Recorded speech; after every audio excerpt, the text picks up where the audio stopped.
In this presentation, we'll talk about topic 3 within Module 1, which is disproportionality in special education. The fact is that our nation and the children within our schools are changing in terms of demographics.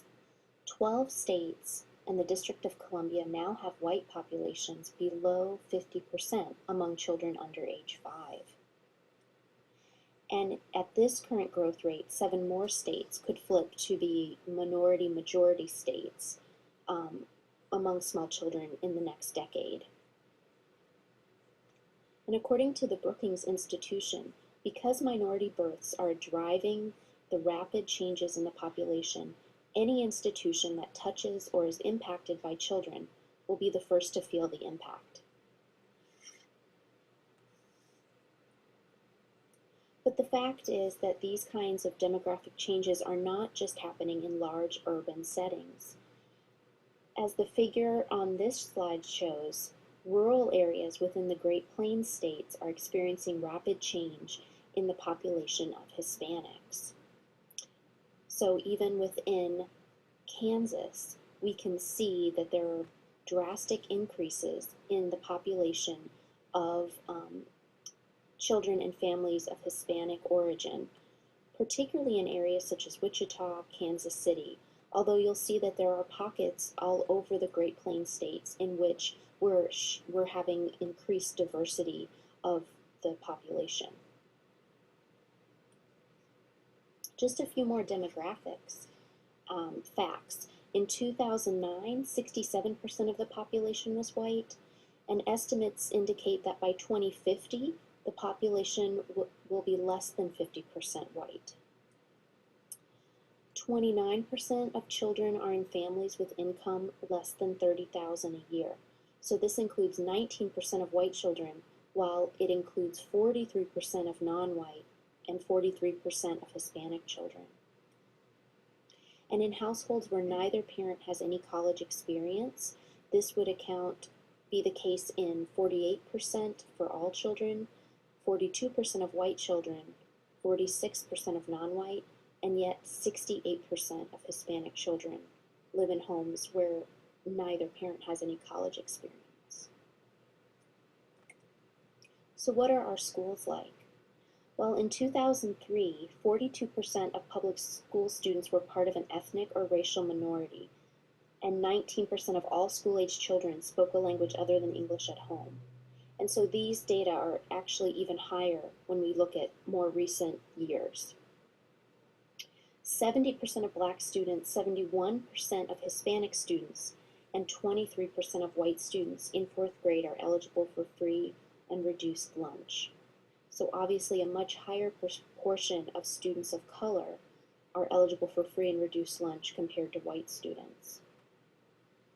47% of black students and 51% of Hispanic students attend high poverty schools. And in general, the teaching workforce is largely female and white. Disproportionality in special education is the fact that students from culturally and linguistically diverse backgrounds are either over or underrepresented in particular disability categories. For example,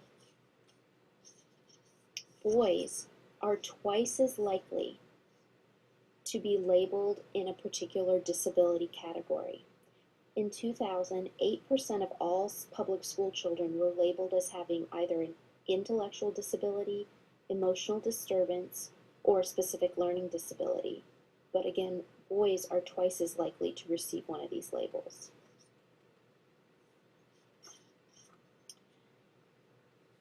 Black students account for 17% of the total population, which is shown in the first set of columns in this graph.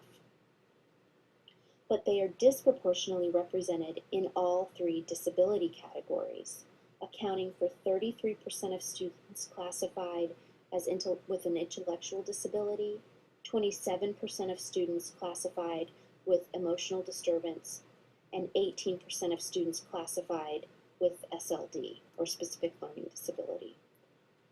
And so you can see that compared to the total population, Black students are more represented or overrepresented in particular disability categories.